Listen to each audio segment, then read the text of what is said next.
नमस्कार, मी Kamakshi Barve, Barva skin therapy कडून आजच्या बोल बर्वाच्या भागामध्ये ज्या व्यक्तिमत्वाला आपण भेटणार आहोत या स्वतः टेक्नॉलॉजिकल फील्डमध्ये काम करणाऱ्या जरी असल्या तरी झाडं, पानं, फुलं, जंगल हा त्यांचा आवडीचा एक विषय आहे. शहरी वातावरणात राहताना जंगल जवळपास कुठे येतच नाही. मग ही जंगलाची आवड किंवा बागेची आवड कशा पद्धतीने जोपासली जाते हे त्यांच्याशी बोलून आपण जाणून तर घेऊयाच. मी शिवांगीताई दातार तुमचं मनापासून स्वागत करते आमच्या प्लॅटफॉर्मवरती. नमस्कार. शिवांगी दातार ह्या BSc फिजिक्स आहेत. त्यांच्या शिक्षणाने नंतर टाटा हनीवेल मध्ये 5 वर्षाचा जॉब, इमर्सन मध्ये आता सिनियर मॅनेजर म्हणून त्या गेली 25 वर्ष काम करत आहेत. याच्या जोडीलाच त्यांची जी आवड आहे, पानांची आवड, झाडांची आवड, फुलांची आवड, जंगलाची आवड, ती त्यांना घेऊन गेली इकॉलॉजिकल सोसायटी पुणेच्या दरवाजामध्ये, जिथे त्यांनी 2013 मध्ये sustainable management of natural resources आणि नेचर कन्झर्वेशन असा एक वर्षभराचा कोर्स केला. त्याच्यानंतर त्यांच्या आयुष्यात आलेले चेंजेस आहेत तरी कसे हे त्यांच्याशी बोलूनच आपण विचारून घेऊया का त्यांना. शिवांगी, मला पहिलाच प्रश्न तुम्हाला खरं तर असा विचारावा असं वाटेल की शहरी वातावरणामध्ये फ्लॅट मधलं राहणं, याच्यामध्ये झाडं, पानं, फुलं, निसर्ग याचं वेड तर असतं, पण ते वेड फार लिमिटेड प्रमाणामध्ये खरं तर असतं की माझ्या गच्चीमध्ये किंवा फार फार तर माझ्या टेरेसवरती जेवढी काही मला लावता येतील झाडं तेवढ्यातच माझी आवड असते. मग हे तुमचं आवड टू वेड हे नक्की कसं आणि कुठे, काय सांगा? झाडांची, बागेची आवड ही मला लहानपणापासून लागलेली आहे. म्हणजे माझ्या सुदैवाने मी म्हणेन की आधी आम्ही मुंबईत राहायचो आणि मुंबईहून बाबांची बदली पुण्याला झाली. त्यामुळे मी पुण्याला आले आणि पुण्याला त्यावेळेच्या ज्या काही सोसायट्या होत्या त्याच्यामध्ये मोकळी जागा ही भरपूर असायची. आणि आई माझी कायम ग्राउंड फ्लोअरचा फ्लॅट पाहिजे अशी तिचा प्रेफरन्स असायचा. त्यामुळे मग ते ग्राउंड फ्लोअरचा फ्लॅट असल्या कारणाने मग तिला कारण ती कायम अशी बैठकघर, अंगण अशा ह्याच्यामध्ये वाढलेली होती. त्यामुळे तिला ती बाग, फुलझाडं ह्यांची भयंकर आवड होती.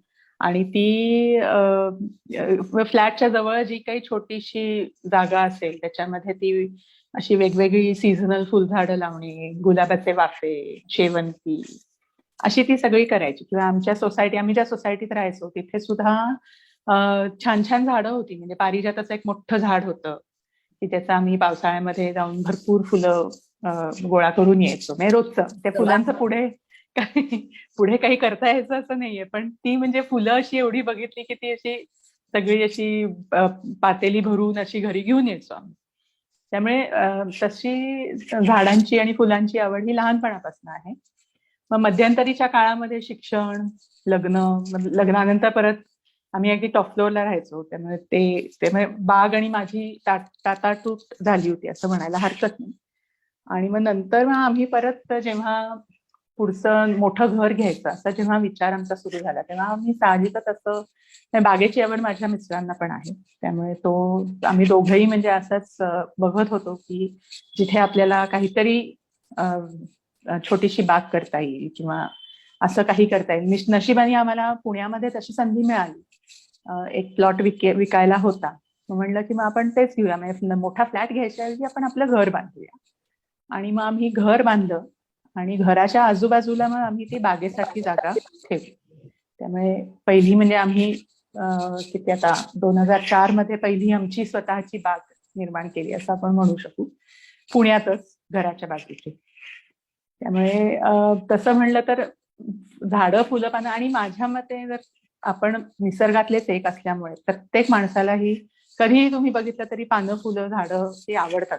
क्वचितच एखादा विरळा असेल की त्याला आवडत नाही किंवा म्हणजे तिटकारा असतो फुलांचा किंवा असं, पण युजली सगळ्यांनाच आवडतं अशा मताची मी आहे. किंवा कारण ते खूप प्रायमल फिलिंग आहे की माणूस हा निसर्गातलाच एक आहे. त्यामुळे त्याला ते निसर्ग हवाच असतो आजूबाजूला असं म्हणेन. मला सांगाल, घराच्या आजूबाजूला आपण किती मोठी बाग करू शकतो? फुलझाडं, छोटी झाडं, इतपतच असते. मोठी बाग, भरपूर झाडं, पानं, फुलं ही तुम्हाला कशी काय करता आली आणि काय लावलंय सध्या तुम्ही तुमच्या बागेमध्ये आणि कोणते प्रयोग मुख्यतः तुम्ही तिथे करता? अ, आता माझ्याकडे पुण्यामध्ये म्हटलं तर एक एक मला अजून असं तुम्हाला विचारायला लागेल की प्रयोग तर करता, झाडं पानं फुलं आहेत, पण मग निसर्गाचा रोज काय आविष्कार तिथे पाहायला मिळतो? कारण कोणालाही शहरी वातावरणामध्ये कोणालाही वेळ नाहीये मुख्य. तो तुम्ही कसा पाहता, काय वेळ काढता त्याच्यासाठी, कसं करता? वेळ आता मला ऑफिसचं रोज गाठायचं असतं, त्यामुळे मला पाहिजे तेवढा वेळ मी बागेला नाही देऊ शकत सध्या तरी. पण रोजची एक 10-15 मिनिटं असतातच माझी, की मी सकाळी माझं सगळं सुरुवातीची सगळं आवराआवर झाली की मी पहिले बागेत जाते. मग तिथे पाणी घाल, काही बिया असतील त्या, मी बिया अशा कॉन्शियसली लावत नाही, पण आता या बिया तयार आहेत तर ह्या आपण टाकून बघूया काय होतं पुढे त्याचं. त्यामुळे हा माझा रोजचा उद्योग चालू असतो. आणि मग शनिवार रविवार थोडा जास्त वेळ मिळतो, मग तेव्हा काही जास्त अजून ऑब्झर्व करणे किंवा काही फोटो काढता आले तर ते फोटो काढणे, हे सगळे उद्योग त्यावेळी करते. आणि घराच्या बाजूला एक छोटी बाग आहे आणि गच्चीवरती एक बाग आहे, अशा 2 बागा माझ्या पुण्यात आहेत. तर आता खालची बाग आहे ती तर थोडीशी मिनी जंगलासारखी झालेली आहे, कारण मोठी मोठी झाडं आहेत त्याच्यामध्ये. म्हणजे एक नारळाचं झाड आहे, एक मुलं लहान होती त्यामुळे त्यांना क्रिसमस पार्टीसाठी मग मी एक क्रिसमस ट्री आणलेलं होतं, जे ते क्रिसमसच्या वेळी ती मुलं सगळी सोसायटीतली मुलं जमून ते झाड सजवायचे, मग केक करून त्याच्या बाजूला बसून खायचे. आता ते झाड भरपूर मोठं झालं, म्हणजे मुलंही मोठी झाली, झाडही मोठं झालं, ते आता एकदम बंगल्याच्या उंचीपेक्षाही जास्त मोठं झालेलं आहे ते आता. अनंताचं झाड आहे, कामिनीचं झाड आहे, नंतर बकुळीचं झाड माझ्या आईनी मला दिलं होतं, ते लावलेलं आहे. आणि एक आंब्याचं झाड, म्हणजे छान हेल्दी एक कोय टाकूनच आलेलं होतं, म्हणून ते आमच्या बंगल्याच्या मागच्या बाजूला आम्ही लावलं. तर ते पण म्हणजे आम्हीच लावलेले. आणि आता आम्ही गेली की ते 13-14 वर्षाचं असेल ते झाड आता. आणि ह्या वर्षी त्याला जवळजवळ एक 300 आंबे लागले होते, म्हणजे त्याला काहीही न करता, म्हणजे अक्षरशः ते निसर्गात आहे. आम्ही त्याला काही खत घालत नाही किंवा कुठलेही फवारे किंवा फर्टिलायझर हे पेस्टिसाइड्स मारत नाही, काही नाही, पूर्णतः निसर्गात वाढलेलं झाड आहे ते. नंतर कढीपत्त्याचं होतं, पण ते आता खराब झाले, ते मेले, त्यामुळे ते आता परत नव्याने दुसरं लावायला लागेल किंवा त्याची पिल्ल आहेत, त्यातलं एखादं मोठं असतंय का बघूया त्याचं. त्यामुळे अशी बरीच मोठी झाडं बागेमध्ये आहेत आता. आणि त्यांना मी ट्रिम प्रूनिंग काही करत नाही, त्यामुळे असा घराच्या आजूबाजूला असा झाडोरा असल्यासारखा आहे, त्यामुळे पडदे वगैरे फारसे आम्हाला लावायला लागत नाही. झाडांनीच असं हे केल्यासारखं कव्हर केल्यासारखं होतं ते. आणि म्हणजे आमचं म्हणणं काय आहे की लोक म्हणतात की एवढ्या छोट्या जागेमध्ये एवढी मोठी मोठी तुम्ही झाडं लावली आहे, ते चांगलं नाही वगैरे. म्हणलं घराला त्रास माझ्या मते तर काही होणार नाही, कारण ते काय म्हणतात त्याला की एक तर ते सिमेंट कॉन्क्रीटचं बांधकाम आहे, त्यामुळे त्याच्यामध्ये मुळं जातील असं वाटत नाही मला. आणि समजा उद्या जर काही तसं वाटलंच की घराला काही त्यांनी धोका निर्माण होतोय, माझ्या मते झाड कापायला वेळ लागत नाही, पण झाड वाढवायचं म्हटलं तर त्याला म्हणजे अनेक वर्ष लागतात, किंवा ते म्हणजे हे इतकं सोपं गोष्ट नाहीये झाड वाढवणं किंवा ते झाड सुस्थितीत ठेवणं. त्यामुळे आम्ही कोणाकडे फारसं लक्ष देत नाही, की मोठी मोठी झाडं आहेत आमच्या आजूबाजूला, ती तशीच ठेवतो. त्यामुळे खालच्या बागेमध्ये किंवा असं आमचं लँडस्केप बाग किंवा अशी खूप सुंदर सुंदर फुलं कधीही आलात तरी दिसेल असं नसतं, पण भरपूर पक्षी असतात, फुलपाखरं भरपूर असतात त्यांच्या सीझनला, त्यामुळे अशी ती जिवंत बाग आहे असं मी म्हणेन. की खूप सारे प्राणी पक्षी, छोटे छोटे कीटक हे खूप बघायला मिळतात त्याच्यामध्ये. आणि गच्चीवर म्हटलं तर गच्ची ही मी माझी लॅबोरेटरी असल्यासारखी वापरते. म्हणजे मी काही माझं काही उद्दिष्ट नसतं त्याच्यामध्ये की मला माझी भाजी त्यातनं मिळायला पाहिजे, किंवा काय आठवड्यातले 4 दिवस मला गच्चीतलीच भाजी पाहिजे वगैरे, असे काही उद्देश मी ठेवलेले नसतात. कारण 2-3 मी जेव्हा बागकाम करायला लागले तेव्हा माझं असं लक्षात आलं की समजा मी आता कारल्याचा वेल लावलाय किंवा मी आता वांग्याची रोपं लावली आहेत, तर मला आपली आता शहरातली लाईफस्टाईल ही अशी आहे की आपण बाजारात जातो आणि एका प्रकारची भाजी घेऊन येतो. म्हणजे आता समजा वालपापडी आणली किंवा वांगी आणली, तर ती म्हणजे आज फक्त वांग्यांची भाजी किंवा आज फक्त वालपापडीची भाजी असं आपण करून जेवतो. बागेमध्ये जेवढी वांगी आपल्याला पाहिजे तेवढी एका वेळी मिळतील असं नाही. तुम्हाला 2 वांगी मिळतील, एखादं कारलं मिळेल, एखादं दुधी भोपळा मिळेल किंवा काही शेंगा मिळतील. म्हणजे मग तुमची तशी तयारी आहे का की ह्या सगळ्या भाज्या आहेत त्या मिक्स करून मे बी पावभाजी करून खा किंवा एक मिक्स भाजी करून खा, अशी तुमची तयारी आहे का? मग तुम्हाला रोज बागेतनं काहीतरी मिळू शकेल. पण असं एकदम 1 किलो भेंडी किंवा 1 किलो गवार, जे आपण युजली एखाद्या मोठ्या कुटुंबाची गरज असते की एवढी भाजी आपल्याला लागणार आहे, तर ती तशी नाही मिळत. मग पाला मिळतो. म्हणजे आम्ही कोकणात जेव्हा जातो, पावसाळ्याच्या दिवसामध्ये खूप वेगळ्या वेगळ्या प्रकारचे रानभाज्या तर असतातच, पण इव्हन लावलेल्या ज्या भाज्या असतात, म्हणजे भोपळा असतो किंवा मायाळू असते किंवा अशा बऱ्याच, किंवा अशा तिथे असं दिसतं की ओके काही भेंडी आहे, मायाळू आहे, भोपळ्याची पानं आहेत, तर त्याचं सगळं आम्ही एक सुपलभर असं सगळ्या ग्रीन्स आणि हे सगळं गोळा करतो आणि मग त्याची मिक्स भाजी करून खातो. मग हे असं जर तुम्हाला चालणार असेल तर हो, तुम्हाला रोज तुमच्या बागेतनं काहीतरी मिळू शकतं. त्याची म्हणजे कधी एक मायाळूच्या भाजींची पातळ भाजी करू शकाल किंवा आंबाडीची भाजी करू शकाल किंवा असं तुम्हाला मिळू शकतं. तर मग आपली जर रोजची भाजीची गरज त्यातनं भागणार नसेल तर मग तो अट्टाहास का की नाही मला भाजीच पाहिजे तिकडे. म्हणून मग मी आता खूप व्हरायटी वेगळी वेगळी लावते. म्हणजे आता जर आपण बघितलं तर मी हातग्याच्या 2 व्हरायटीज लावलेल्या आहेत, एक पांढरी एक लाल.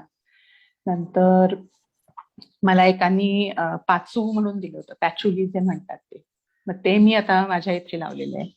किंवा मंजिष्ठा एकदा मला हवं होतं, कारण मंजिष्ठाच्या रूट्स मधनं काहीतरी रंग वगैरे करता येतो. ते माझ्या इथे जगतंय का ते बघते आता, की त्यातनं मग त्याच पुढे प्रपोगेशन करता येतं का.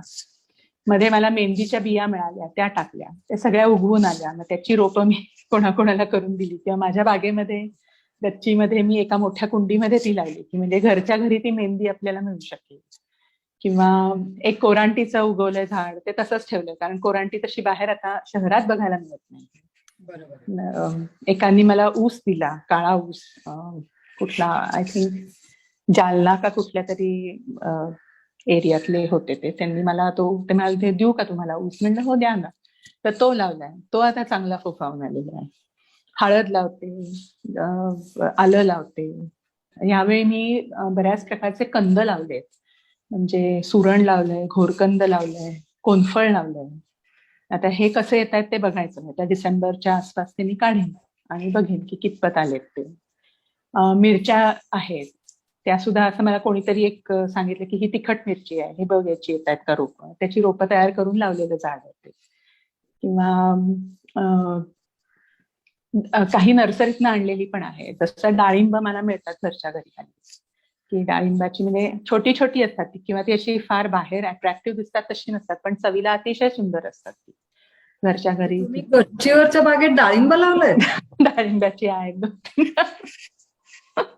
पेरू मिळतात, पेरू लावलेला आहे, केळं लावलेलं आहे. मी जर आता बसून लिस्ट केली तर गच्चीवरच्या बागेमध्ये 50-60 व्हरायटीज तरी मिळतील मला आता ह्या घडीला. पण तर लोकांची मजल लिंबाच्या झाडापर्यंत किंवा कडीपत्ता लावण्यापर्यंत वगैरे जाते. तुम्ही सरळ सरळ पेरू सुद्धा एक वेळ मला मान्य, पण डाळिंब पण? डाळिंब, पेरू, केळी हे सगळं आहे. म्हणजे आता केळीचे 2 घड आले, ते झाले खाऊन. पपईची झाडं असतात. भाजी केलीत की नाही? केळफुलाची नाही केली भाजी, कारण ते वेळेवर काढलं गेलं नाही. पण केळीचे 2 घड मात्र आतापर्यंत मिळाले. म्हणजे ते आता हॉर्टिकल्चरच्या नॉर्म्स प्रमाणे आम्हाला फारच उशिराने मिळाले असतील ते, पण ठीक आहे. म्हणजे ते नैसर्गिकरित्या आले, जेव्हा केव्हा आले तेव्हा.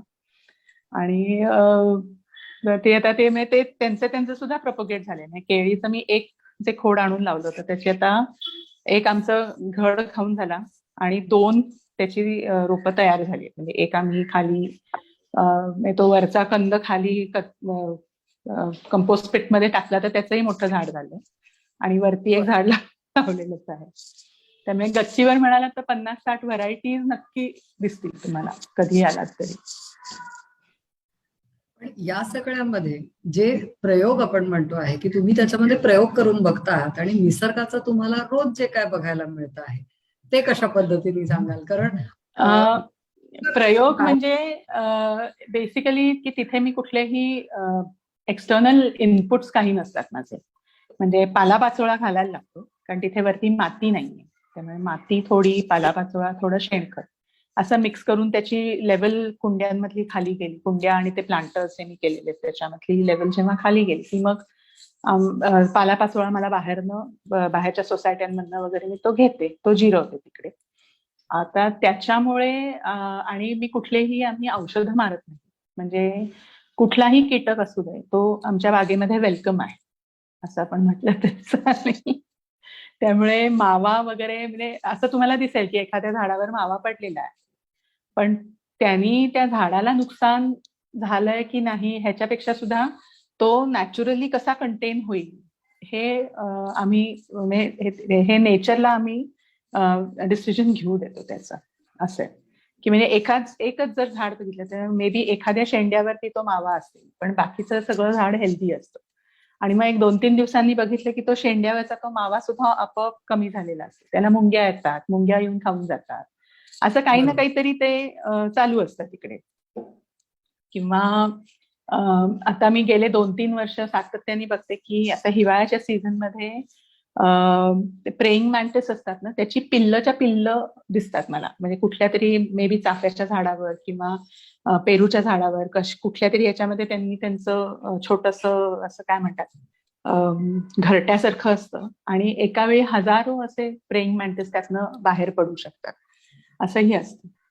किंवा फुलं असली भरपूर ह्याची असली म्हणजे भाज्यांची असोत नाही तर इतर कुठली असो, तर फुलं जर असतील तर 2 प्रकारच्या मधमाशा येतातच. एक फ्लोरिया एपिस म्हणून आहे ती आणि एक आहे ती ट्रायगोना म्हणून. ट्रायगोना म्हणजे अगदी छोटीशी मधमाशी असते.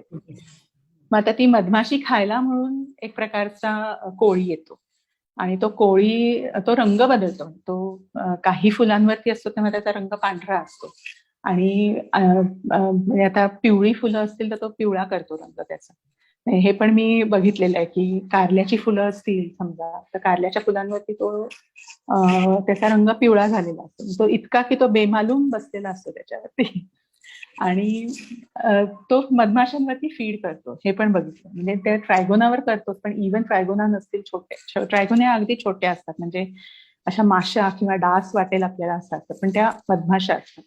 आणि दुसरी फ्लोरिस एपिया त्याच्यावरती पण तो फीड करतो कारण गावठी गुलाब आहे त्याच्यावरती त्या मधमाशा असतात तर हल्ली तो त्याच्यावरती दिसतो मला थोडी. त्यामुळे आता हे जवळजवळ 3ऱ्या मजल्यावरती माझी जी बाग आहे तिथपर्यंत हे प्राणी पोचतात कसे, हा एक मोठा खूप इंटरेस्टिंग असा विषय आहे की कसे काय पोचू शकतात तिथे. किंवा तिथे मला एकदा सापाची काच सुद्धा सापडली होती, तो तिथपर्यंत कसा पोचला हा एक खरंच विचार करण्यासारखी गोष्ट आहे की मे बी तो झाडावरनं गेला किंवा अजून माहित नाही म्हणजे आता ते कसा तो तिथे पोचला.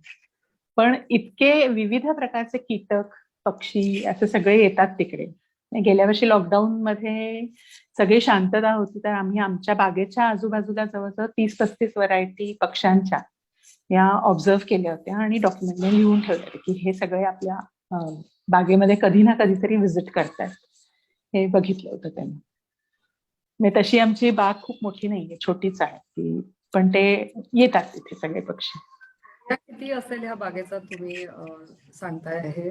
आता गच्चीवरची जी बाग आहे ती? गच्चीवरची बाग एक साधारण 1000 स्क्वेअर फीट असावी आणि खालची जी आहे ती तेवढीच असेल सर. म्हणजे साधारणपणे लॉकडाऊन मध्ये जेव्हा लोक आपापल्या लॅपटॉपमध्ये डोके घालून बसलेले होते, वर्क फ्रॉम होम वाल्यांना तर काही चॉईसच नव्हता, पण तुम्ही तेव्हा बहुधा हे कीटक, तो कोळी रंग कसा बदलतो आहे, कारण हे इतकं इंटरेस्टिंग आहे की 3ऱ्या मजल्यापर्यंत हे पोचले कसे.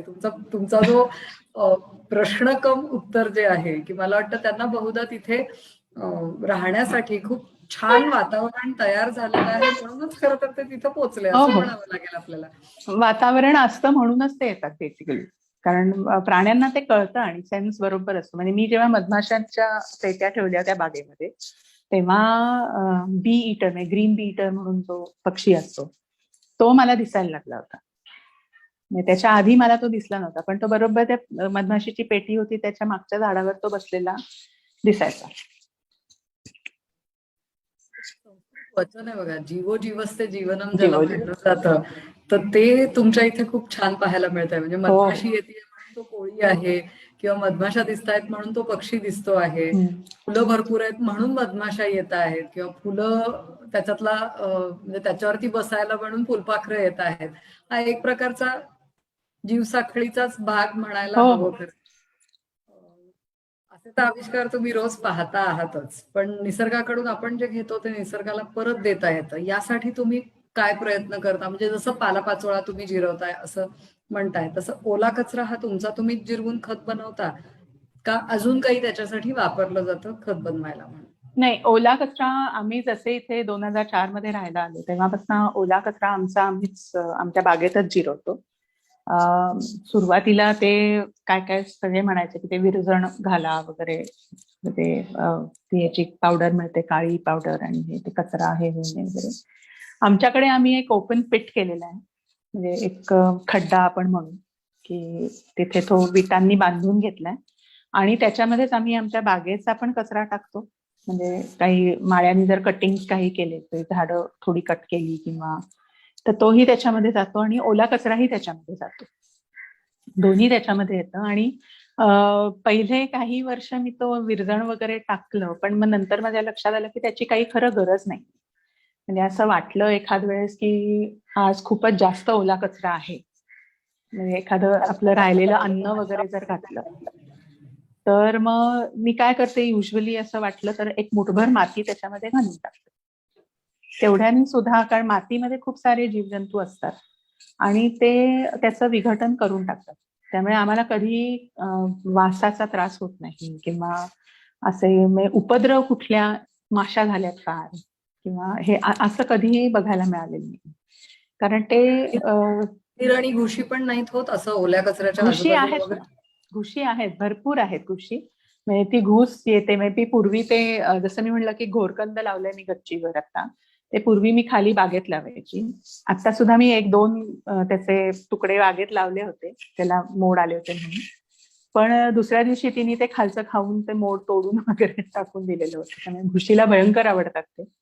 म्हणून मग आता आणि ती ओल्या कचऱ्यामध्ये घुसते, ते सगळं ती हे करते. पण बेसिकली ती काय करते की तिला पाहिजे ते खाते आणि मग बाकीचं सगळं ती बाहेर खड्ड्याच्या बाहेर ढकलून देते. म्हणजे मला ती जे तयार खत असतं ते पूर्वी मी जे चाळत बसायची त्याची आता गरज पडत नाही. मी ते सरळ उचलते आणि माझ्या वरच्या बागेमध्ये नेऊन टाकते. त्यामुळे घुस असते, पण ती पण तिथे खाण्यासाठी येते, मग तिला उपद्रव करण्यासाठी नसते. आणि घूस ही सुद्धा निसर्गाचाच एक भाग आहे, त्यामुळे शी इज ऑल्सो वेलकम वगैरे. तुमच्याकडे घुशीसाठी पिंजरा लावणे वगैरे असला काही प्रकार नाही, येतेस का बाई तू ये. ये सगळ्यांना तसंच आहे, ये म्हणूनच आहे. जीवसाखळी किंवा इकोसिस्टम ही जी काही आहे तुमच्या बागेमध्ये, त्याच्यामध्ये काय काय विविधता बघायला मिळते? एक घुस तर कळली, फुलपाखरं कळली, पक्षी कळाले, कोळी कळाले, अजून काय वेगळे तुमच्या इथे पाहायला मिळतंय ह्या इकोसिस्टम मधलं पर्टिक्युलरली? इकोसिस्टम आता उंदीर उंदीर असतातच, उंदीर, घूस, चिचुंदी या हे तर आहेतच. सापही असतात. साप फक्त ते मला स्वतःला दिसले नाहीयेत, पण माझ्या घरी मांजरं असतात त्यामुळे ते घरी घेऊन येतात कधीतरी, किंवा सोसायटीमध्ये इतर हे भेटतात. पण आम्हाला म्हणजे सापाची पण आम्हाला काही तशी भीती नाही वाटत, ते आम्ही पकडून सेफली मागे सोडून देतो. किंवा अजून हे बघायचं तर माझ्या बागेमध्ये पूर्वी म्हणजे अजूनही असेल, ती काही गेली नाही, वाळवी भयंकर होती. तर त्या वाळवीला काय करावं असा विचार केला होता, तेव्हा इकॉलॉजिकल सोसायटीची स्केचकी घाटे म्हणून आहे, तर तिची माझी ओळख झाली होती तेव्हा. तर तिला विचारलं की काय करावं, वाळवी आहे, मला तर औषध मारायचं नाही, तर मग त्याच्यासाठी आपल्याला काही करता येईल का? ती मला म्हणाली की तू एक कोपरा ठेवून दे बागेमधला की जिथे वाळलेलं काड्या किंवा असं म्हणजे वाळलेलं जे मटेरियल असतं बागेतलं ते तिथे रचून ठेव, म्हणजे मग वाळवी तिकडे जाईल. कारण वाळवी हे वाळलेलं सगळं खाते. त्यामुळे आणि युजली ती असं हेल्दी जी झाडं असतात त्यांना काही ती करत नाही. आणि मग एक वर्षी मी काय केलं, मला सोसायटीमध्ये होळीसाठी म्हणून त्यांनी ओंडका आणलेला होता, तो एक जास्त झाला. मग आम्ही तो ओंडका सरळ घेऊन आलो आणि आमच्या बागेत टाकला. आता एक 7-8 वर्षांनंतर तो ओंडका त्या वाळवीनी सगळी खाऊन खाऊन त्याची पण छान माती केली, ती पण आमच्या बागेला मिळाली. त्यामुळे अशी ही जी काही जीवसाखळी असते ना, हे म्हणजे असे आपण यूज करू शकतो ते जे कीटक वगैरे असतात त्यांना. आपल्या आपल्या म्हणजे आपल्यालाही फायदा होतो, त्यांनाही राहायला जागा मिळते. म्हणजे सेफली राहू शकतात ते त्याच्यामध्ये. वाळवीलाही तुम्ही सुखाने तुमच्या इथे राहू दिलेली आहेत. हो मग हो. मला वाटतं वाळवी खायला पण काही विशिष्ट प्रकारचे किडे किंवा पक्षी येतात ना, ते खातात येत असतील, येत असतील. वाळवी खायला सुद्धा येत असतील, पण मी असं ऑब्झर्व म्हणजे त्यासाठी स्पेशली बसून आपल्याला थोडं बघायला लागेल, ऑब्झर्व करायला लागेल. आणि मला तेवढा वेळ नाही मिळत फ्रँकली स्पीकिंग की की असं तिथे बसून म्हणजे आवडेल मला करायला ते कधीतरी, पण मला ते नाही मिळत तेवढा वेळ खरंच बघायला. मला तुमचा हा विचारच खूप आवडला पण की मला माझ्या बागेतनं भाजीच का मिळाली पाहिजे, नाही मिळाली तरी मला चालणार आहे, ह्या हो. पक्ष्यांच्यासाठी या प्राण्यांच्यासाठी मी ठेवून टाकलंय बाजूला ते. हा विचार तुमच्या आमच्यापैकी किती लोक करतात. खरंच आजची मुलाखत जे कोणी बघत असतील त्यांनी हा विचार जरूर करा की माझ्या घरातला एक कोपरा मी दुसऱ्या कोणासाठी ठेवू शकते आहे का.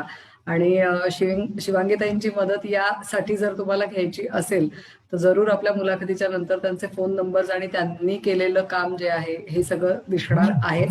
जरूर तुम्ही त्यांना फोन करून गाईडलाईन नक्की घेऊ शकता की मी हे कशा पद्धतीने करू.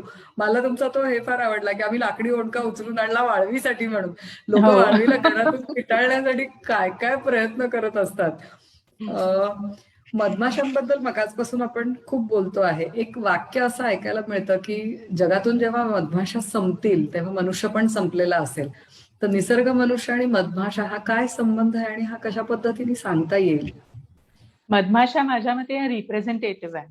म्हणजे मधमाशा नुसत्या मधमाशाच नाही, पण इतर अनेक कीटक म्हणजे ते त्यांचा रोल हा पॉलिनेटर्स म्हणून आहे. म्हणजे एखादं फूल जेव्हा होतं म्हणजे फुलाचं फळांमध्ये रूपांतर करणं हे त्यांची सर्व्हिस आहे, आपण असं म्हणू. त्यांचं काम नाही म्हणणार, त्यांची सर्व्हिस आहे. They give that service to us. कारण ती फळं जेव्हा तयार होतात तेव्हा ती फळं आपण खातो आणि आपल्याला ती मिळतात. आता मधमाशा जर नष्ट झाल्या किंवा इतर कीटक जर नष्ट झाले तर ही जी सर्व्हिस आपल्याला फुकट मिळते ती जाईल आणि बेसिकली अन्न निर्माण होण्याची जी निसर्गातली प्रक्रिया आहे तीच बंद होईल. कारण भाजी जेव्हा आपण एखादा दुधी भोपळा म्हणतो ते सुद्धा फळ आहे. म्हणजे ते पॉलिनेट त्याचं फूल जे आहे त्याचं परागीकरण झाल्यामुळे तो दुधी भोपळा तयार झालेला आहे किंवा ती कारली तयार झालेली, ती तोंडली तयार झालेली आहे. त्यामुळे हे जर आपल्याला हवं असेल म्हणजे अशा कित्येक हे मी ऐकलेत की चायनामध्ये वगैरे की तिथे मधमाशाच नाही आहेत अमुक एका ठिकाणी. त्यामुळे मग ते जे परागीकरणाचं काम आहे ते माणसाला करावं लागतं.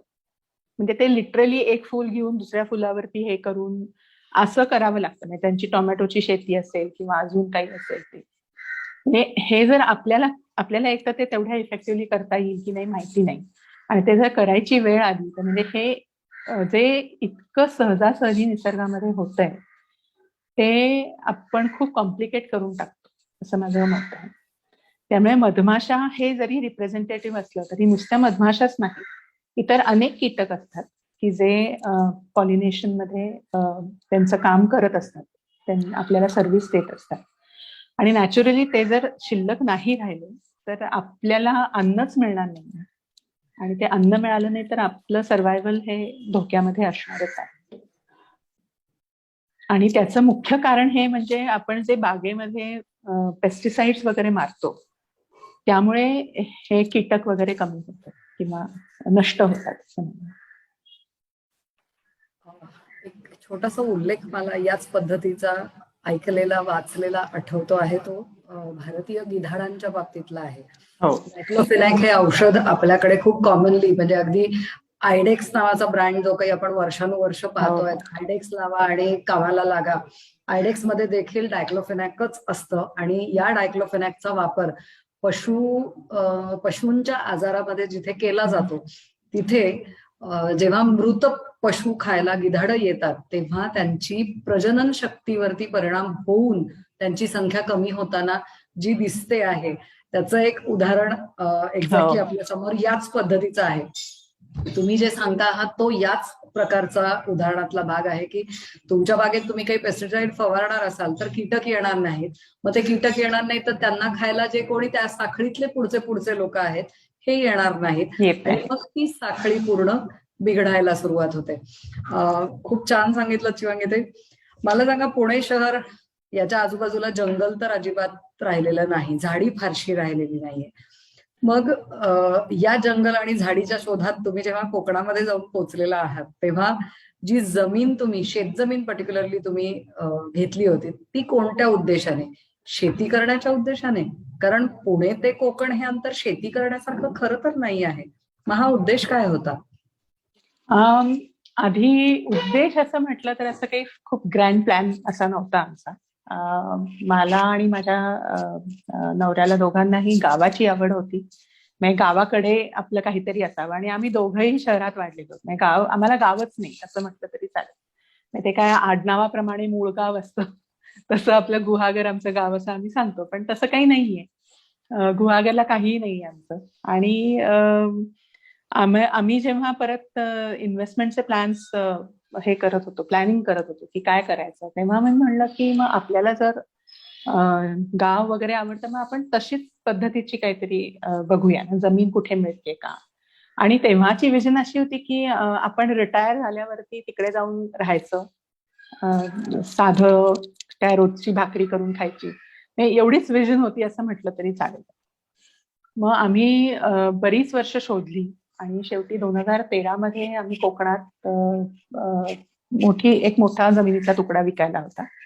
मग तो विकत घेतला आणि मग ते घेतल्यावरती काय करायचं हा प्रश्न मोठा डोळ्यासमोर उभा राहिला. कारण असं काही प्लॅनिंगच नव्हतं तेव्हा की फक्त जमीन घ्यायची एवढं मात्र होतं. मग ते घेतल्यावरती पुढे त्याचं काय करायचं.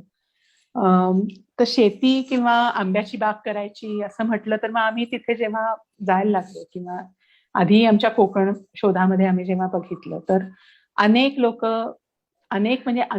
आहेत की जी आंब्याच्या बागा आहेत, त्यांच्या काजूच्या बागा आहेत. म्हणलं आता आंबे काजू हे खाऊन खाऊन तरी किती खाणार, त्याचा बिझनेस आपण खरंच करू शकणार आहोत का, किंवा त्याचं नियोजन आपण तसं करू शकणार आहोत का. आम्ही खरंच बसून विचार केला की तसं खरंच उत्पन्न मिळालं तरी किती मिळणार आणि त्याच्यासाठी किती आपल्याला एफर्ट्स घ्यायला लागतील. कारण एव्हरी अदर पर्सन ज्याची कोकणामध्ये जमीन आहे ते आंब्याची बाग असते, त्यांचे आंबे विकायला ते आणतात पुण्या मुंबईकडे. त्यामुळे मग आम्ही असा विचार केला की असं नको करायला, आपण थोडा अजून विचार करू की काय करायचं त्याचं.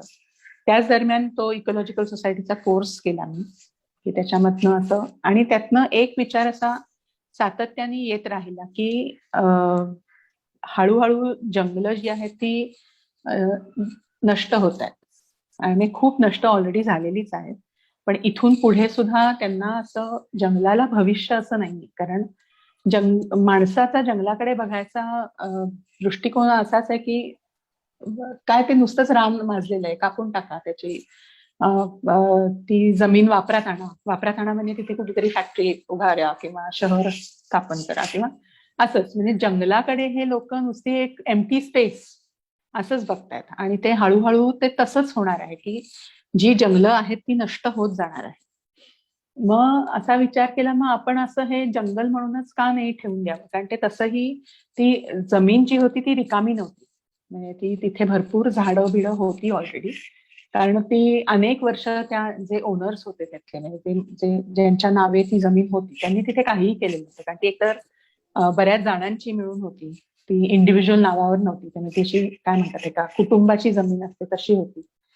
त्यामुळे तिथे कोणी काही करू इच्छित नव्हतं. त्यामुळे ते त्याचं ऑलरेडी रान माजलेलंच होतं.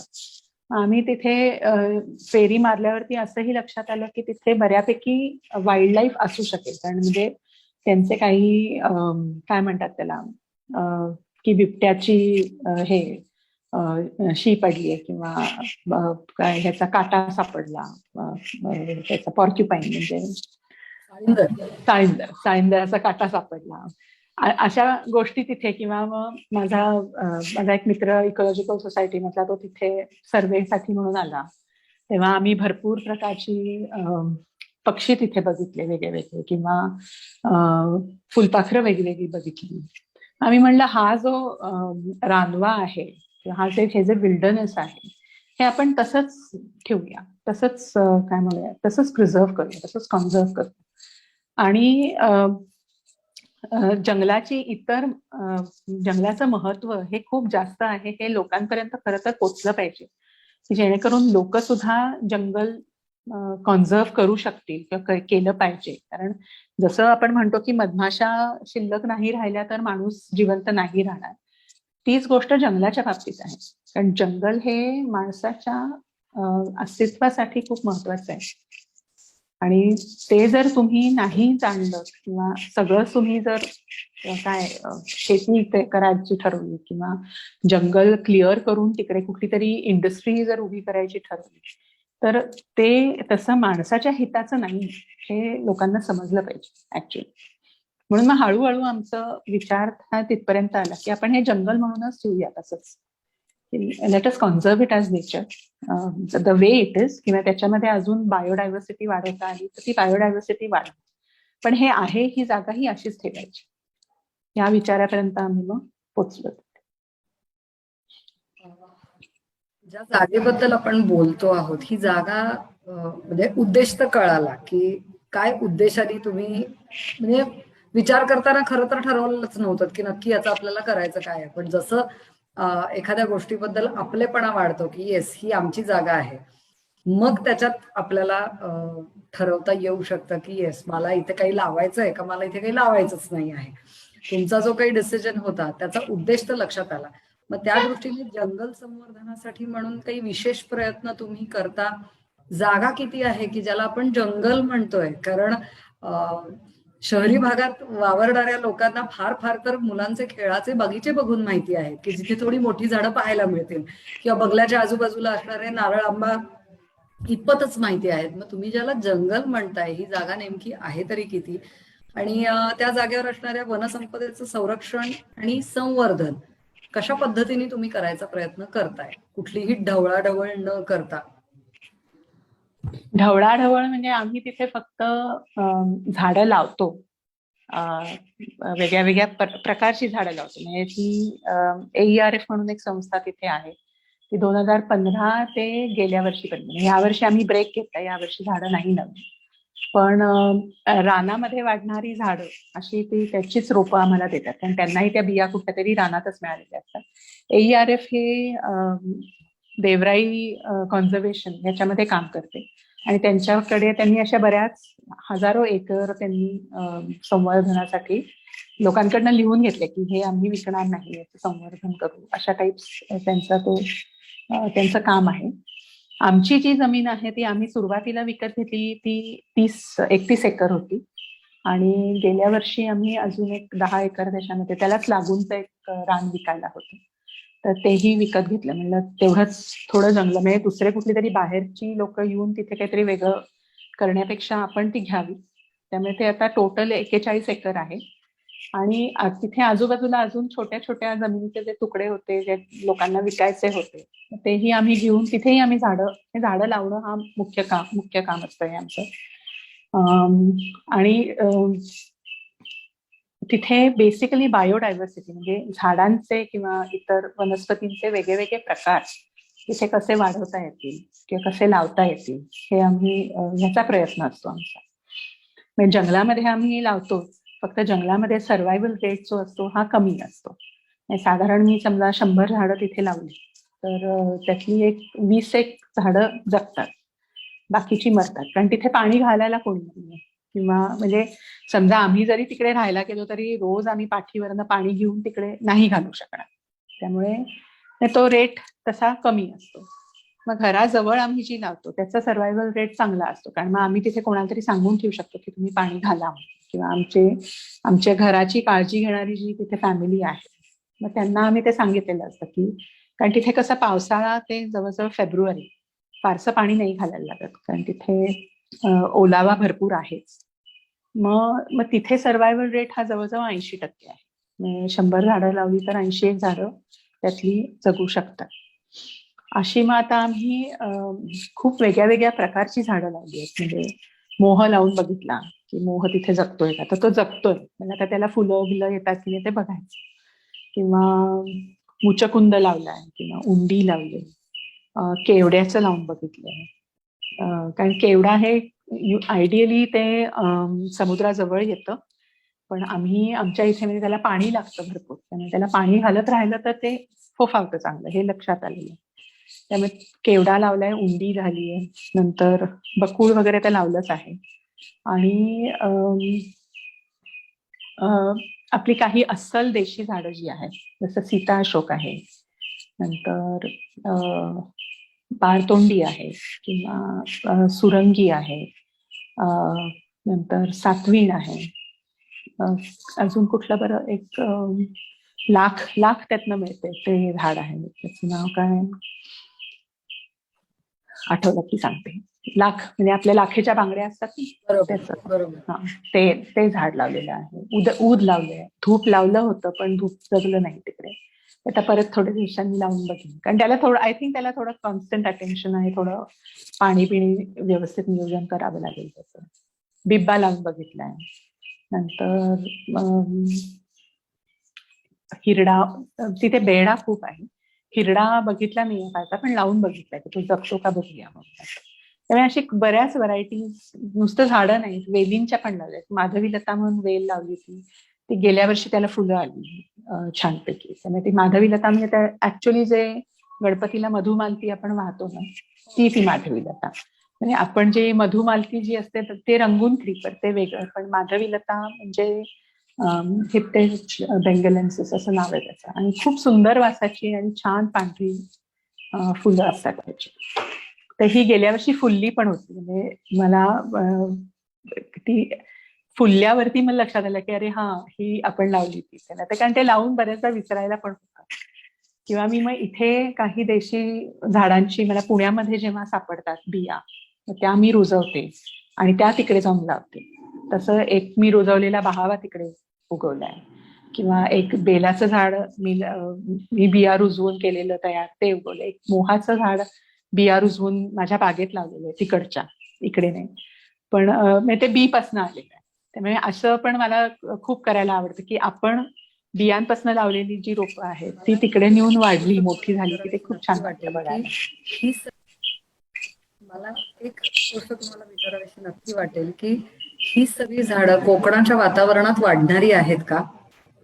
हो, म्हणून ह्याची निवड केली का रॅन्डम तुम्हाला नाही, रॅन्डम आम्ही इथे आता आपण म्हणतो की कडुनिंब हा औषधी आहे, तो घरी असावा म्हणून आम्ही तिथल्या बागेत अगदी हौसेने नेऊन लावला होता. आणि तो पहिले 2 वर्ष छान मोठा झाला, अगदी 10 फूट वगैरे वाढला. पण एका पावसाळ्यामध्ये तो पाण्यामुळे तो गेला, आणि तिथे खरंच दिसत नाही कडुनिंब कधी. आणि कडुनिंब जर बघितलं त्याला असं कमी पावसाचंच वातावरण लागतं.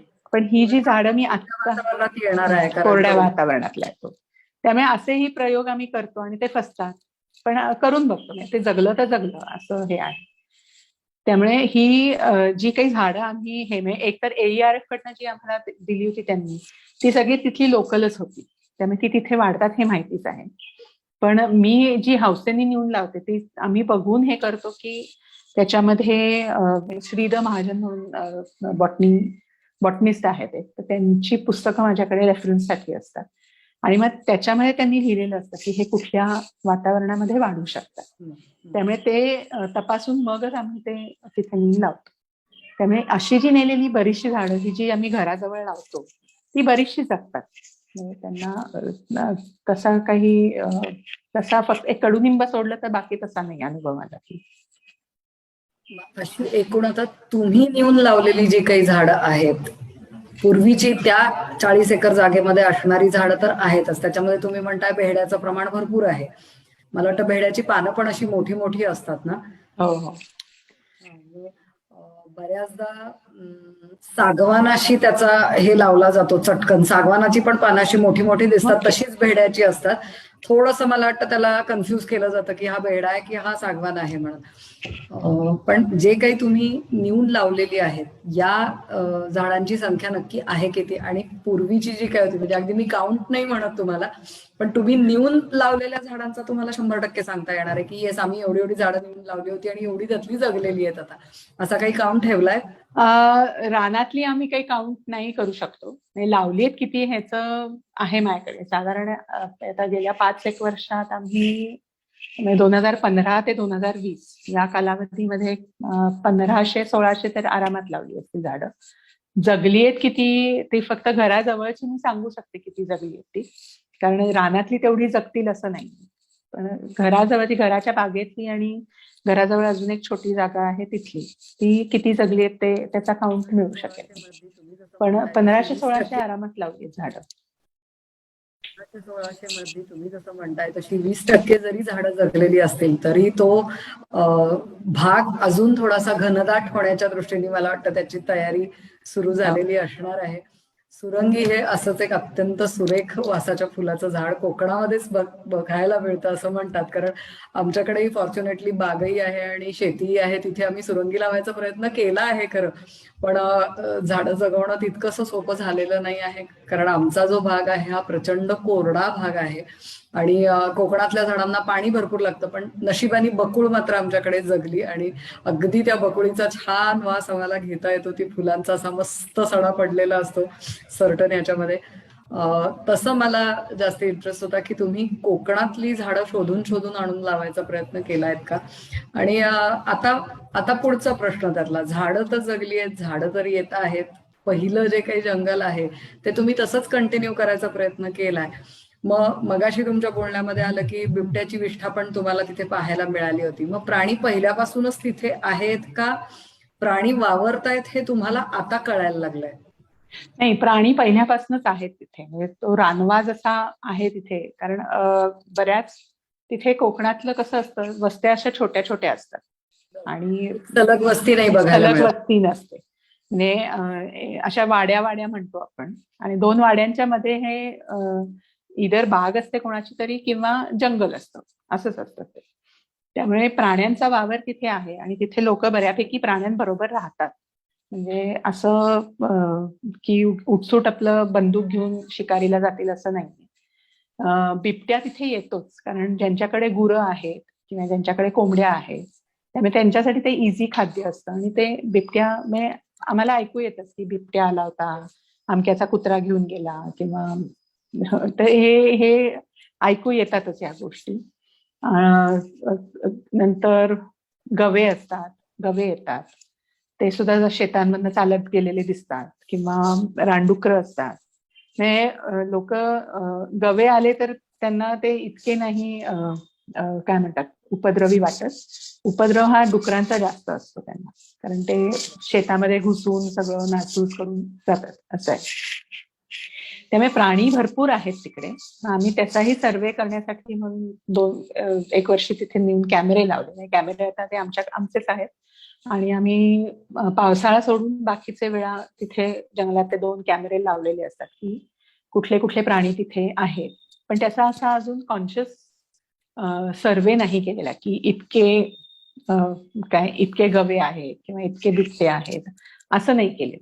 पण आपल्या जंगलातनं आणि जंगलात राहतात असं म्हणण्यापेक्षा जंगलातनं ते पास होतात, कारण प्राणी असं कुठले एका जागी थांबत नाही.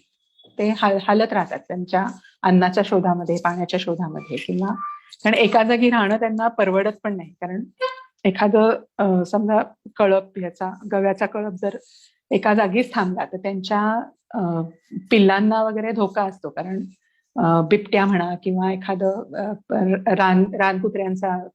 रानकुत्र्यांची टोळी असेल, त्याच्यापासून त्यांच्या पिल्लांना धोका असतो. त्यामुळे ती आपण जसे की आता हे माझं घर आहे, मी इथे राहतेय, असं प्राण्यांचं नसतं कधी. ते फिरत राहतात, त्यांच्या जागा बदलत राहतात. त्यामुळे ते पास होतात तिकडनं. आपल्या जंगलातनं कुठले प्राणी पास होत आहेत हे तरी आपल्याला तेवढी माहिती पाहिजे. त्यामुळे असे आम्ही ते कॅमेरे लावलेले असतात आणि त्याचं मग डॉक्युमेंटेशन करत असतो. म्हणजे आमच्याकडे संग्रही ते ठेवलेले असतात फोटो सगळ्या प्राण्यांचे.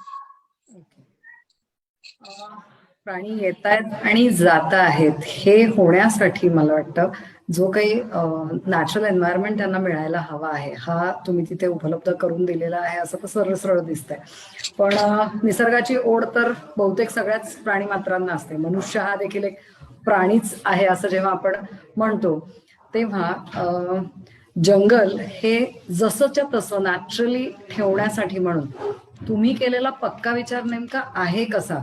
कारण माझा विचारण्याचा उद्देश असा आहे की जेव्हा माणूस शेतजमीन घेतो तेव्हा तिथे काहीतरी उत्पादन करायचं आहे, उगवायचं आहे. याच्यासाठी मग सगळ्यात पहिल्यांदा काय तर बाकीच्यांचा वावर रिस्ट्रिक्ट करणं हेच येतं. म्हणजे त्याला कुंपण घालणं आलं. मग तुमच्या आतापर्यंतच्या एवढ्या सगळ्या बोलण्यामध्ये कुठेही ही आमची जागा आहे, याचं डिमार्केशन आम्ही केलेलं आहे असं कुठंच येत नाही आहे. म्हणजे याच्यामध्ये काही नाहीये का? म्हणजे कुठेही असा इकडून प्राणी आला आणि तिकडे चालत गेला असंच आहे का? हो हो, तसंच आहे, तसंच केलेलं आहे. आमच्या घराच्या बाजूला आम्ही ती भिंत भिंत म्हणजे ते काय गडगा म्हणतात तिकडे, तेवढा घातलेला आहे. दगडांचा एक हे असा रचलेला दगडांचं हे असतं ते. किंवा बरोबर. घराजवळ एक छोटी जागा आहे, अगदी छोटासा प्लॉट आहे, तिथे आम्ही झाडं लावली, तिथेही ते गडगा घातलेला आहे.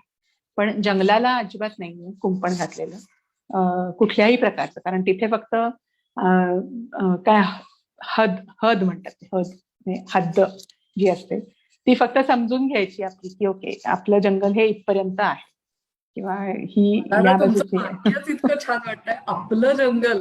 ऐकायला इतकं सुंदर वाटतंय ते. कारण एरवी जंगलावर आपला अधिकाराच कधीच नसतो. आपण फक्त म्हणजे एक तर घाबरतो जंगलांना. खरं तर कोणी जंगलात जायचंय म्हटलं की लहानपणापासून ऐकलेलं असं असतं, ऐकलं नसतं जंगलात नेऊन सोडीन. त्यामुळे जंगलाबद्दल प्रेम वाटण्यापेक्षा जंगलाची भीतीच जास्त असते खरं तर. पण तुमच्या बोलण्यामध्ये सतत जे येत आहे ते आपलं जंगल ह्या बाजूनी येत आहे. मला ही कॉन्सेप्टच खरं तर फार आवडली आहे तुमची. ही अजून थोडी इलॅबोरेट करून मला ऐकायला आवडेल. म्हणजे आपलं जंगल म्हणजे खरं तर आम्ही आपली मालकी असण्यापेक्षा आपण त्याचे कस्टोडियन्स आहोत असं वाटतं आम्हाला. की म्हणजे आपण ते सांभाळायचं आहे, त्यातनं आपल्याला काही मॉनिटरी रिटर्न्स हे अपेक्षित नाहीये. आणि मी जसं म्हणलं तसं की माणसाला असं वाटतं की आपण निसर्गाशिवाय राहू शकतो, पण तसं नाही. म्हणजे प्रत्येक गोष्टीसाठी खरं तर माणूस हा निसर्गावर अवलंबून आहे. त्याला असं वाटतं की नाही आपण काय शहरात राहतो, आपल्याला गरज नाहीये त्याची, पण नाहीये तसं. त्याला प्रत्येक छोट्या छोट्या गोष्टी जर आपण विचार करत गेलो तर प्रत्येक गोष्ट ही निसर्गाकडनंच येते, ती आपण पुढे प्रोसेस करत असतो. त्यामुळे जसं मी म्हणलं तसं की आपण त्याचे कस्टोडियन्स आहोत, पण त्याचे मालकी हक्क दाखवण्यासाठी नाही तिकडे. त्यामुळे हे आपलं जंगल जरी म्हटलं तरी ते आपण सांभाळायचं आहे म्हणून आहे ते. आणि कुंपण वगैरे घातलं तर प्राणी येणं बंद होईल तिथे. कारण प्राणी आलेच पाहिजेत, त्याशिवाय त्याच्यात जंगल राहणार नाही. ते त्यांची स्पेस असल्यासारखी आहे, त्यामुळे ते त्यांच्यासाठीच राखून ठेवायचं. सध्याचा जो एक हे आहे की थोडंसं शहरी वातावरणात सुटका हवी असेल तर चला कोकणात किंवा चला जंगलात जाऊन येऊया 4 दिवस. या सगळ्या ह्याच्यामध्ये मला नाही वाटत आहे की तुमच्या ह्या जंगलामध्ये अशा बाहेरून हा चला आम्ही 4 दिवस ट्रिपला येतो अशा आमच्यासारख्या लोकांसाठी इथे काही वेलकम असेल असं मला नाही वाटत आहे. वेलकम म्हणजे तुम्ही आमच्याकडे पाहुणे म्हणून या, नो प्रॉब्लेम. पण तिथे म्हणजे आमच्या घरी तुम्ही एखाद्यांच्या घरी कसे राहाल तसे तुम्ही आमच्याकडे राहू शकाल. म्हणजे तिथे कुठलीही सर्व्हिस नाहीये, कारण आमचं ते रिसॉर्ट नाही. मी लोकांना जेव्हा म्हणतात ना ते की तुम्ही या, आम्हाला यायचंय, म्हणलं या तुम्ही, पण तिथे तुम्हाला काम करायला लागेल. तुम्हाला भांडी घासायला लागतील, तुम्हाला स्वयंपाक करायला लागतील, हे सगळं करायला लागेल. तशी तयारी असेल तर येऊन राहा, मग आपण खूप मजा करू तिकडे. पण it's not a resort, it is not a holiday home. त्यामुळे नॉर्मली जे रिसॉर्टमध्ये मिळतं की काय दारू आहे, नॉनव्हेज आहे, हे आम्ही तिथे नाही ठेवत. म्हणजे आमचे मित्रमंडळीच येतात तिथे. आम्ही असं अजून काही, कारण there is no plan to make it into a resort किंवा कुठलं असं लोकांना अशी जाहिराती देऊन या असं असं बोलण्याचा काही उद्देश नाही. पण एखाद्याने विचारलं आम्हाला की आम्हाला तुमचं जंगल बघायचं, तर आम्ही नाही म्हणत नाही. फक्त अट एवढीच आहे की तिथे असं कोणी तुम्हाला हातामध्ये चहा नाश्ता आणून देणार नाही. जेवायला भरपूर मिळेल, पण इट इज लाईक आपण कोणाच्या घरी आपण पाहुणे म्हणून जातो तसं असेल ते, की तुम्ही या, जेवा, झोपायला सुद्धा असं प्रायव्हेट रूम वगैरे असं काही नाहीये.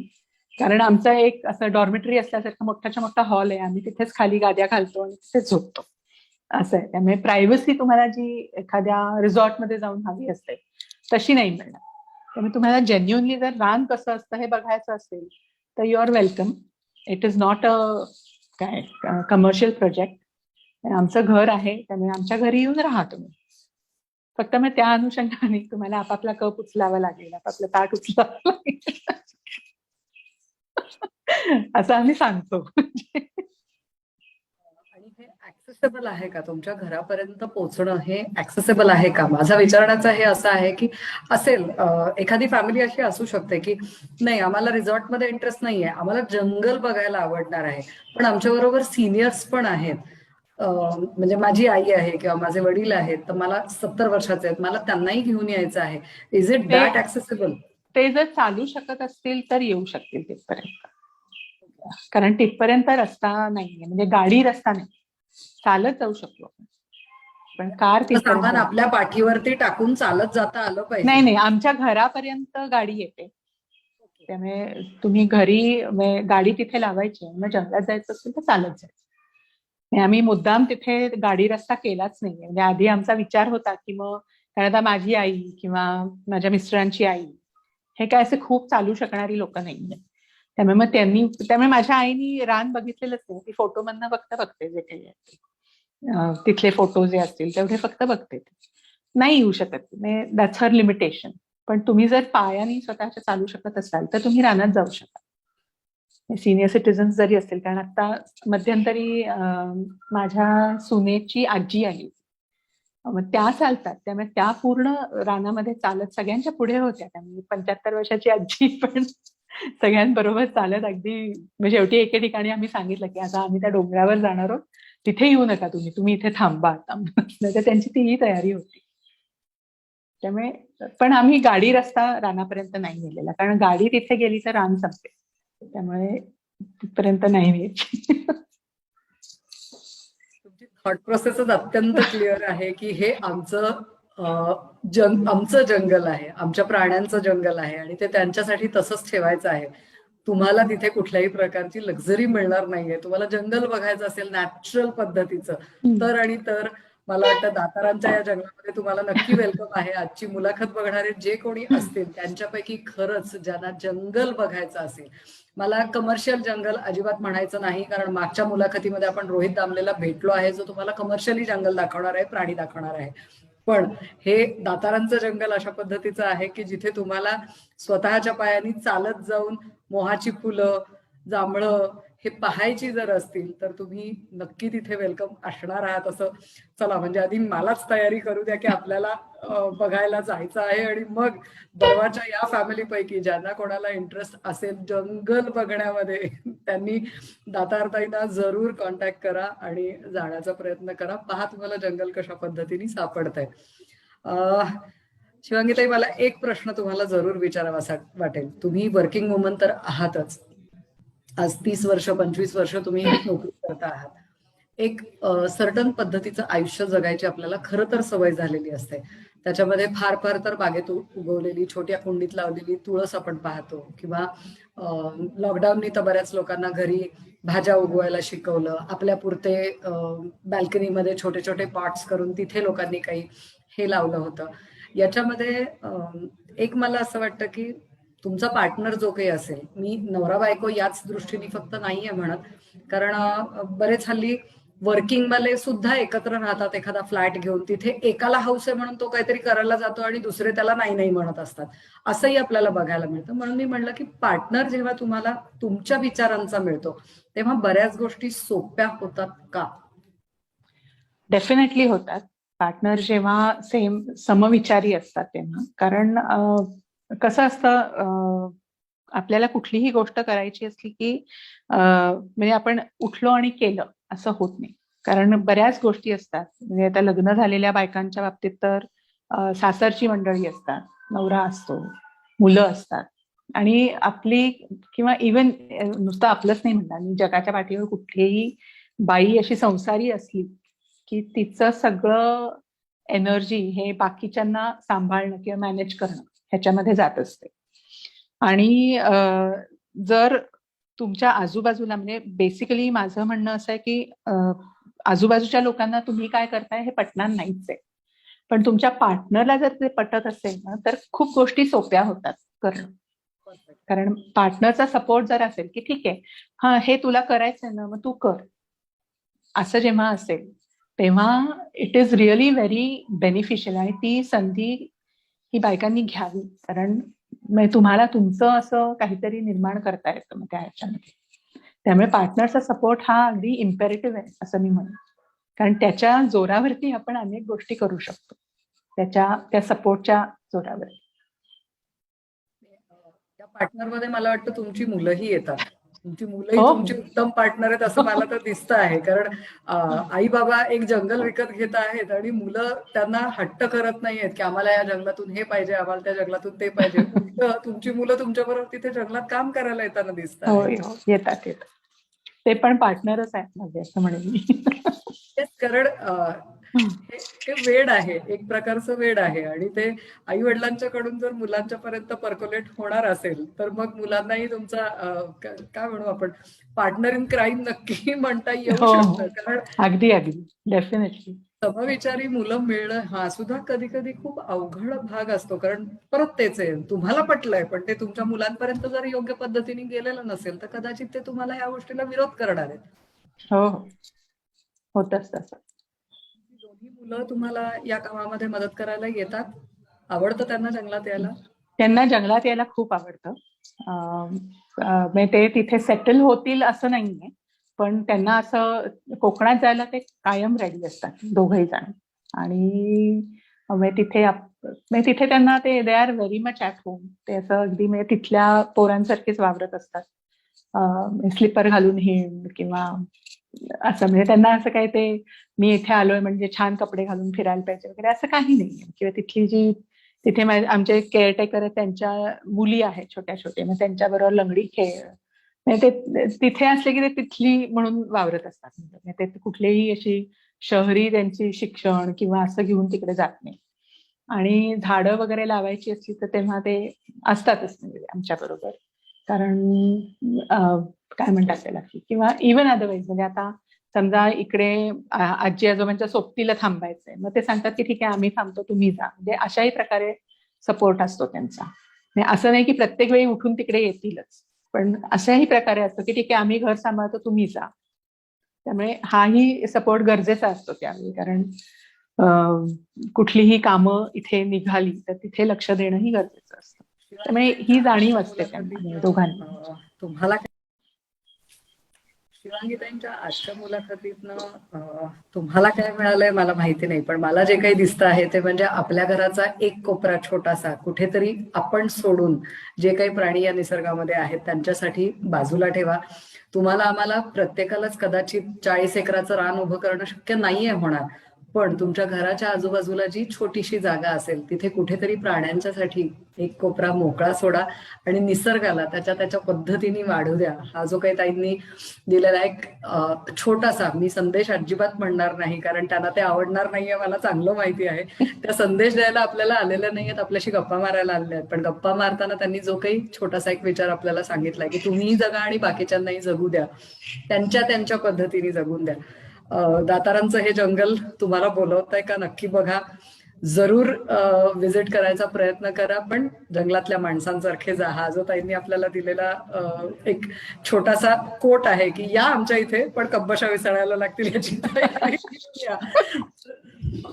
जरूर आम्हाला वेळ कधी देताय हे सांगा. आणि आज आमच्या इथे तुम्ही आलात, तुमचा विचार खूप मोकळेपणाने मांडलात, त्याबद्दल बोल बर्वाकडून आपले मनपूर्वक धन्यवाद. थँक्यू.